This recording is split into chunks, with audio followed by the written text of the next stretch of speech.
এইবার Donald Trump যে ক্ষমতায় আসছে এবং মনে হচ্ছে তার কার্যক্রম দিয়ে যে কমপ্লিটলি নিজস্ব স্টাইলে সে আমেরিকান প্রশাসন চালাবে এবং আমেরিকার জন্যে তার নিজস্ব স্টাইলে আমেরিকাকে সামনের দিকে এগিয়ে নিয়ে যাবে এবং স্লোগান কি আমেরিকা ফার্স্ট, অর্থাৎ আমেরিকাকে আবার সমুন্নত রাখবে।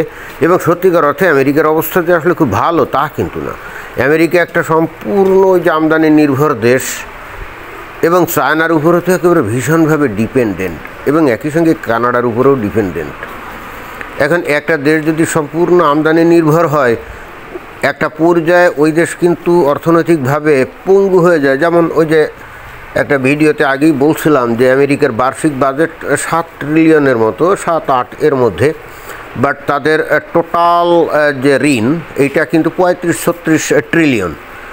তো এইটা তো অন্য দেশ হলে তো এতক্ষণ হয়ে যেত কি দেউলিয়া, তাই না? কিন্তু আমেরিকা এখনও নিজেকে দেউলিয়া ঘোষণা করে নাই, কারণ এরাই তো সারা দুনিয়ার অন্যান্য দেশগুলোকে দেউলিয়া ঘোষণা করে। তো এদেরকে দেউলিয়া কে ঘোষণা করবে বলেন? তো এই জিনিসগুলো ব্যবসায়ী ডোনাল্ড ট্রাম্প কিন্তু ভালো উপলব্ধি করছে এবং বুঝছে যে এই ট্রেন্ড যদি বজায় থাকে তাহলে আমেরিকা খুব বেশি দিন তার যে শ্রেষ্ঠত্ব এইগুলো ধরে রাখতে পারবে না। যেহেতু সে ক্যারিয়ার পলিটিশিয়ান না, তার মূল পেশা ছিল বিজনেস, সেহেতু সে খুব ভালো করে বুঝতে পারছে ক্যারিয়ার পলিটিশিয়ানরা কিন্তু অনেক ক্ষেত্রে এই বিষয়গুলো বুঝে না।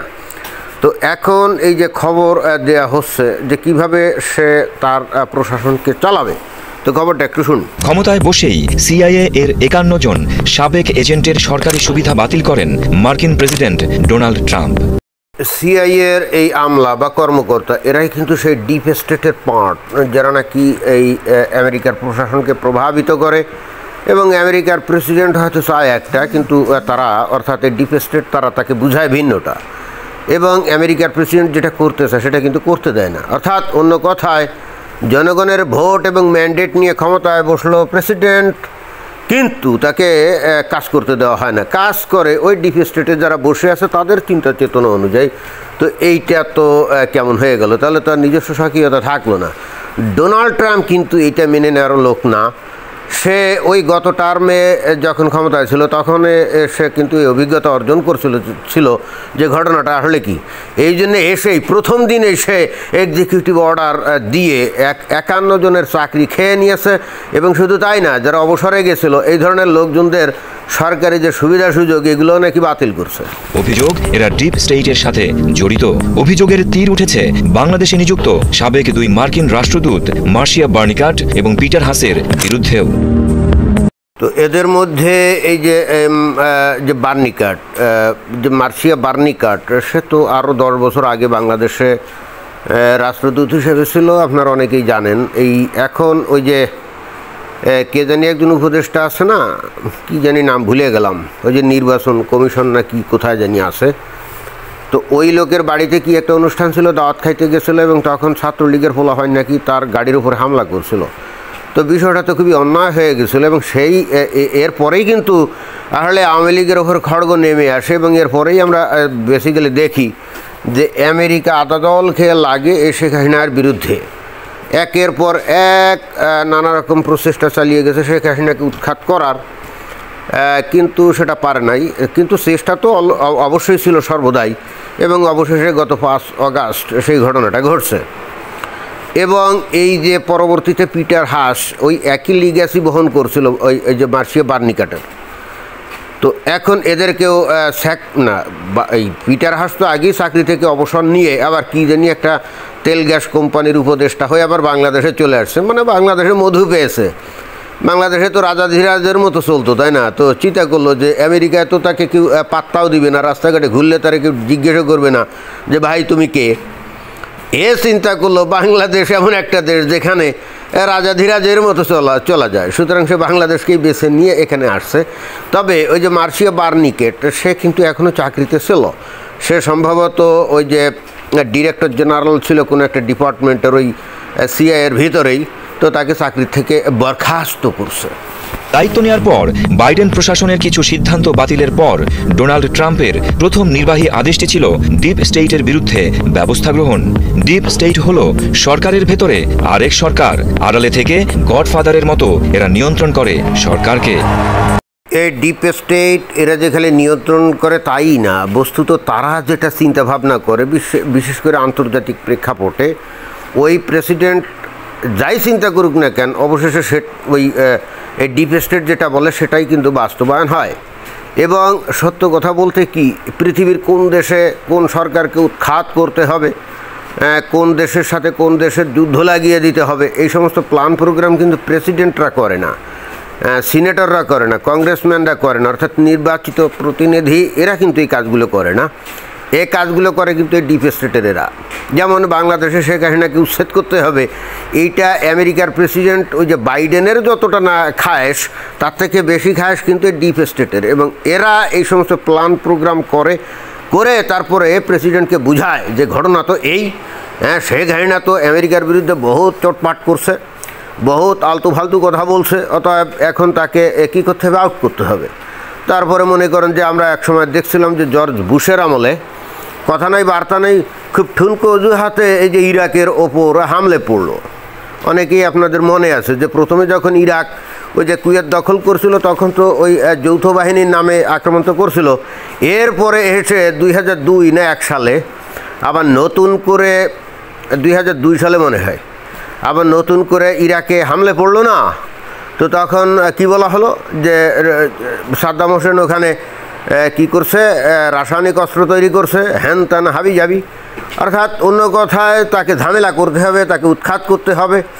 এইটা সেই সময়ে ওই প্রেসিডেন্ট অথবা নির্বাচিত প্রতিনিধিদের যতটা না ইচ্ছা ছিল তার থেকে ডিপ স্টেটই কিন্তু ওই তৎকালীন ওই জর্জ বুশকে তারা মোটিভেট করছিল এবং বুঝিয়েছিল যে এই সাদ্দাম হোসেনকে যদি উৎখাত করা না হয় তাহলে ভবিষ্যতে নানা রকম সমস্যা। কিন্তু বস্তুত আমরা দেখছি যে এই সাদ্দাম হোসেনকে উৎখাত করার কারণে গোটা মধ্যপ্রাচ্যে দাউ দাউ করে আগুন জ্বলে গেছে এবং এই ইরানের বাড়বাড়ন্ত হয়েছে। ইরান কিন্তু একের পর এক নানা রকম প্রক্সি বাহিনী গড়ে তুলছে, যে হামাস, হেজবুল্লাহ অস্ত্রপাতি দিয়েছে, হুতি, অর্থাৎ গোটা মধ্যপ্রাচ্যে যে আগুন জ্বলছে এখন দাউ দাউ করে, এটার কিন্তু অন্যতম কারণ এই যে এই ডিপ স্টেটের এরা। ওই সাদ্দাম হোসেনকে যদি ওইভাবে উৎখাত করা না হতো এবং একই সাথে ওই যে লিবিয়াতে যে মুয়াম্মার গাদ্দাফি তাকে যদি উৎখাত না করা হতো তাহলে আজকে এই যে মধ্যপ্রাচ্যে যে আগুন জ্বলছে না, এই আগুন কিন্তু জ্বলতো না। এবং এইটা কিন্তু যতটা না ওই যে প্রেসিডেন্টের মাথা থেকে আসছে তখন তার থেকে বেশি আসছে এই ডিপ স্টেট। এরা বুঝায় যে এই করতে হবে এবং এরাই আসলে প্ল্যান প্রোগ্রাম করে। ডোনাল্ড ট্রাম্প এটা কিন্তু খুব ভালো করে জানে। ডোনাল্ড ট্রাম্পকে অনেকে পছন্দ করে না, কিন্তু ডোনাল্ড ট্রাম্পের একটা বিশেষ বিষয় হচ্ছে যে অন্য কোনো দেশের মধ্যে যুদ্ধ লাগিয়ে দিয়ে আমাদের ফায়দা কী? অন্য কোনো দেশের মধ্যে যুদ্ধ লাগিয়ে দেওয়া আমাদের কোনো ফায়দা নেই। এবং নট অনলি দ্যাট, যুদ্ধ লাগিয়ে দেওয়ার পরে আবার সেই দেশকে রক্ষা করার জন্যে বা সেখানে গণতন্ত্র প্রতিষ্ঠার জন্য আমেরিকান সৈন্যবাহিনী পাঠিয়ে দিয়ে ফায়দাটা কী? আফগানিস্তানে ওরা নিজেরা কী করলো না করলো, তালেবান কার সাথে কী করলো না করলো, তাতে আমেরিকার নিরাপত্তা তো হুমকির সম্মুখীন না। আর ওখানে তারা তালিবানি শাসন কায়েম করলো নাকি ইসলামী খালিফাত প্রতিষ্ঠা করলো, তাতে আমেরিকার কি? ওরা করুক গে, ওরা তাদের দেশের মধ্যে যা ইচ্ছা খুশি করুক। আমাদের তো এত ঠেকা নাই যে ওদের ওখানে গিয়ে গণতন্ত্র প্রতিষ্ঠা করতে হবে, এবং এটা তো সম্ভবও না। কারণ পৃথিবীর বিভিন্ন দেশের মানুষ বিভিন্ন রকম, তাদের নৃতাত্ত্বিক, ধর্মীয়, আচারগত নানা রকম তাদের অভ্যাস আছে। সবাই যে উদার গণতন্ত্র তারা গ্রহণ করবে বিষয়টা তো এরকম না।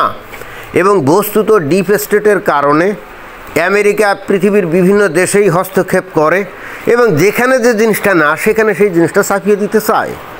যেমন উদাহরণস্বরূপ আমি কিন্তু প্রতি সময় বলি যে মুসলিম দেশগুলো গণতন্ত্রকে পছন্দ করে না, তারা উদারনৈতিক গণতন্ত্রকে পছন্দ করে না এবং তারা গণতন্ত্র চায়ও না। এবং ঠিক সেই কারণে এই মুসলিম দেশগুলোতে যখন কোনো একনাক স্বৈরতন্ত্র অথবা আমির, বাদশাহ, রাজা এরা যখন ক্ষমতায় থাকে না, তখন এই মুসলিম দেশগুলো আপনারা যদি খেয়াল করেন দেখবেন যে তারা কমপ্লিটলি একটা স্টেবল পজিশনে থাকে। এই যে আপনি মুয়াম্মার গাদ্দাফির কথা বলেন অথবা সাদ্দাম হোসেনের কথা বলেন, এরা যুগের পর যুগ ক্ষমতায় ছিল না, এবং ওরা যখন ক্ষমতায় ছিল তখন ওদের দেশগুলো কিন্তু স্টেবল ছিল, রাজনৈতিকভাবে স্টেবল ছিল, জনগণ কিন্তু শান্তিতে থাকতো, তারা কিন্তু গণতন্ত্র চাইতো না। এটাই সত্য কথা। কারণ ইসলাম তাদেরকে গণতান্ত্রিক হতে বলে না, ইসলামে গণতন্ত্র হারাম। এটা আমি কতবার বলবো, বাংলাদেশের হুজুরা তো তার সর্বদাই বলে যেমন ধরেন যে সৌদি আরব, তাই না, এখানে তারা খুব স্টাইল মানে রাজনৈতিক জীবন না, সেখানে কি কোনো ঝইঝামেলা হয় না? হয় না, কারণ সেখানে গণতন্ত্র নাই, ওই যে রাজ পরিবার শাসন করে। আপনি যদি জর্ডানের কথা ধরেন, সেখানেও তো এটা রাজতন্ত্র, তাই না? আবুধাবি, দুবাই, তারপরে কুয়েত, কাতার, সব জায়গায় খেয়াল করে দেখেন, যে সমস্ত জায়গায় একনায়কতান্ত্রিক শাসন এবং রাজা বাদশারা রাজত্ব করে, সেই সমস্ত দেশে কিন্তু স্টেবল। এবং বাংলাদেশে খেয়াল করেন যে যতদিন শেখ হাসিনা একচ্ছত্র রাজত্ব করতো, ততদিন কিন্তু বাংলাদেশেও সব কিছু কিন্তু স্টেবল ছিল। কিন্তু ওই যে গণতন্ত্রের নামে যখন ইলেকশন করতে যাওয়া হয়, তখনই কিন্তু ভেজালগুলো শুরু হয়ে যায়। সমস্যা হচ্ছে যে অন্যান্য মুসলিম দেশগুলোতে ওখানে তো একটা রাজতান্ত্রিক ব্যবস্থা অনেক জায়গাতেই আছে, আবার ওই জায়গার যে শাসক গোষ্ঠী, তারা মুসলমানদের এই চরিত্রটা ভালো করে জানে বলে তারা সেই ধরনের ব্যবস্থা সেখানে নেয়। বাট বাংলাদেশের মতো যারা দীর্ঘদিন উপনিবেশের মধ্যে ছিল, পরবর্তীতে পশ্চিমা ফর্মুলায় যখন বাংলাদেশে গণতন্ত্র, নির্বাচন, হ্যান-ত্যান ইত্যাদি বিধান এখানে চাপিয়ে দেওয়ার চেষ্টা করা হয়েছে, পশ্চিমারা চিন্তা করছে যে ঠিক আছে, এরা গণতান্ত্রিক হতে যাক। কিন্তু পশ্চিমারা গোড়াতেই যে ভুলটা করছে, তারা আসলে জানেই না যে এই লোকগুলাকে কোনোভাবেই গণতান্ত্রিক বানানো যায় না। খালি এই দেশে বসবাসকারী লোকজনই না, এরা পশ্চিমা দেশে গেলেও তারা কিন্তু গণতান্ত্রিক না।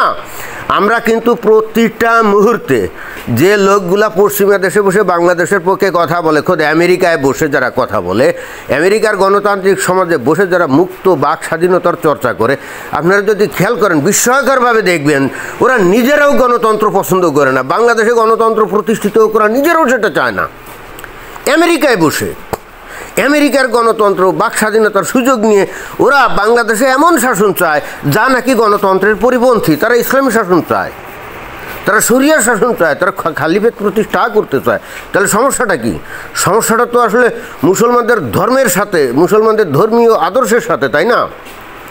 ডোনাল্ড ট্রাম্প এই জিনিসটা খুব ভালো করে জানে, যেটা নাকি ওদের ক্যারিয়ার পলিটিশিয়ানরা হয়তো জেনেও না জানার ভান করে, এবং যার ফলে হচ্ছে কি ওরা জোর করে মুসলিম দেশগুলোতে বিভিন্ন জায়গায় গণতন্ত্র প্রতিষ্ঠা করতে যায়, আর এটা বদহজম হয়। বাংলাদেশে সেই 53 বছর ধরে কোনোদিন গণতন্ত্র প্রতিষ্ঠিত হয়েছে? হয়নি।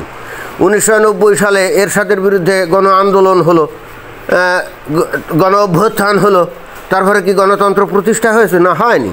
এই যে এখন 5 আগস্টের যে বলা হচ্ছে যে ওই স্বৈরশাসক শেখ হাসিনার পতন ঘটেছে, তা যারা নাকি পতন ঘটিয়েছে তারা কি একবারও গণতন্ত্রের কথা বলে? আপনারা খেয়াল করে দেখছেন? আপনারা বিশ্বসঙ্গে খেয়াল করেন যে এরা কিন্তু বাংলাদেশে গণতন্ত্র প্রতিষ্ঠা করবে এই কথাটা একটা বারের জন্য উচ্চারণ করে না। তাহলে এরা কি প্রতিষ্ঠা করতে চাচ্ছে? এবং এদের ভাষা কি গণতান্ত্রিক? না। অমুককে রাজনৈতিক করতে দেওয়া যাবে না, তমুকরে উচ্ছেদ করতে হবে, তমুকরে পদত্যাগ করতে হবে, তারপরে দল বেঁধে এখানে যায় ওখানে যায়, মব জাস্টিস। বিষয়টা কি? এখন এই আমেরিকার ডিপ স্টেটগুলা এই গণতন্ত্র প্রতিষ্ঠার নাম করে, মানবাধিকার প্রতিষ্ঠার নাম করে আমেরিকান গভর্নমেন্টকে দিয়ে গোটা পৃথিবীর বিভিন্ন জায়গায় অশান্তি তৈরি করে, এবং করার পর অতঃপর কিন্তু আমেরিকাকেই ভোগান্তির শিকার হতে হয়। কারণ এই সমস্ত দেশের অনেক লোকজন তখন বৈধ অবৈধ হওয়াতে তারা গিয়ে ওই হাজির হয় ওই যে মেক্সিকো সীমান্ত, সেখান দিয়ে তারা আমেরিকার মধ্যে ঢোকে যারা নাকি অবৈধ লোকজন, এবং ওরা আবার ওই দেশে অকারেন্স ঘটানোর চেষ্টা করে। এবং অলরেডি আমরা এই যে ওই যে আবু বকর আল বাগদাদি এসে যখন ইসলামী খালিফেত প্রতিষ্ঠা করছিল, আপনারা চিন্তা করে দেখেন ওখানে লোকজন অত্যাচারিত হচ্ছে নাম করে লাখে লাখে, তারা কি ইউরোপে গেছিল না? তো ভালো কথা, তারা আবু বকর আল বাগদাদির অত্যাচারিত হয়ে এই জার্মানিতে গেছে, অ্যাঙ্গেলা মার্কেল তাদের আশ্রয় দিয়েছে। কিন্তু ওরা কি ওখানে গিয়ে গণতান্ত্রিক হয়েছে নাকি? না, তা কিন্তু হয় নাই। ওরা তাদের ধর্মীয় বিশ্বাস এবং ধর্মীয় যে আদর্শ এগুলো লালন করে মাথার মধ্যে করে নিয়ে ওখানে গেছে। গিয়েই সেখানে যখন ওখানে বসার সুযোগ পেয়েছে, যখন জার্মানি তাদের ওখানে থাকার সুযোগ দিয়েছে, তখনই তাদের মাথার মধ্যে পোকা কিলবিল করছে। এখন তারা ওখানে রাস্তায় নেমে শরিয়া শাসন চায়। যে শরিয়া শাসনের অত্যাচারে, অর্থাৎ আবু বকর আল বাগদাদির অত্যাচারে ওরা সিরিয়া ইরাক থেকে পালিয়ে এই জার্মানিতে গেল, তারা মানবতা দেখিয়ে তাদেরকে আশ্রয় দিল। যখনই আশ্রয় পেল তখনই কিন্তু ওই আবু বকর আল বাগদাদি যে জিনিসটা সিরিয়া ইরাকে প্রতিষ্ঠা করছিল, সেটাই কিন্তু জার্মানিতে প্রতিষ্ঠা করার জন্য রাস্তায় নেমে গেছে। এবার বোঝা গেছে বিষয়টাকে মানুষ যদি হালকাভাবে দেখে, বিষয়টা হালকাভাবে দেখার কোনো সুযোগ নাই, কারণ এটাই আসলে ফান্ডামেন্টাল প্রবলেম এই মুসলমানদের।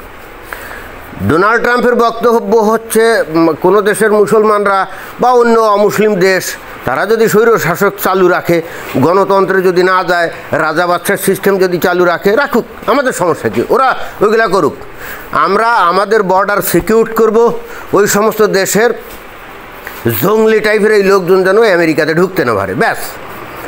ভৌগোলিকভাবে তো এমনিও নিরাপদ, কারণ সাগরের ওই পারে, তাই না? এখন ডোনাল্ড ট্রাম্প এই সমস্ত ডিপ স্টেটের লোকজনদেরকে কেন উচ্ছেদ করতেছে, কেন তাড়িয়ে দিচ্ছে? তার কারণ এরাই ওই আমেরিকার গভর্নমেন্টকে দিয়ে এই সমস্ত সারা পৃথিবীতে অশান্তি তৈরি করে, এবং এই অশান্তির ঢেউ অবশেষে গিয়ে আবার আমেরিকার উপরে মানে পড়ে। তো আমি এখন জানি না যে ডোনাল্ড ট্রাম্পের এই মানে পদক্ষেপ মানুষ কতটা গ্রহণ করছে বা আপনারা কতটা বুঝলেন, কিন্তু আমি যেটা গভীরভাবে চিন্তা করে দেখছি, ঘটনাটা আসলে এরকম যে ডোনাল্ড ট্রাম্প ওই অন্যের ঝামেলা মাথায় নিতে রাজি না। আসলেই তো বাংলাদেশে আমরা কি শাসন চালাবো, শরিয়া শাসন চালাবো না বাংলাদেশকে পাকিস্তানের সাথে মিলায় ফেলবো, তত এই দেশের জনগণ সিদ্ধান্ত নেবে, তাই না? এখন বাংলাদেশের মমিন মুসলমানদের যদি 90% যদি পাকিস্তানের সাথে মিশে যেতে চায় অথবা তালিবানি শাসন কায়েম করতে চায়, এখানে আমেরিকা বা ভারত যতই প্ল্যান পায় তারা করুক, কিছুই যায় আসে না। বরং তারা যেটা করতে পারে, তারা জোর করে তাদের ধ্যান ধারণা বা তাদের সিস্টেম এখানে প্রতিষ্ঠিত করতে গিয়ে বাংলাদেশে একটা ম্যাসাকার শুরু হবে, এটাই। ডোনাল্ড ট্রাম্প বলতেছে এই সমস্ত ফাজলামি আমি টলারেট করবো না, আমি আর 4 বছর ক্ষমতায় থাকবো, আমি এই সিস্টেমের পুরো আমূল চেঞ্জ করে ফেলবো। কোন দেশ কীভাবে থাকবে সেটা তাদের আভ্যন্তরীণ ব্যাপার, ওইটা নিয়ে আমাদের মাথা না ঘামালেও চলবে। তো এটাই ছিল বক্তব্য, ধন্যবাদ।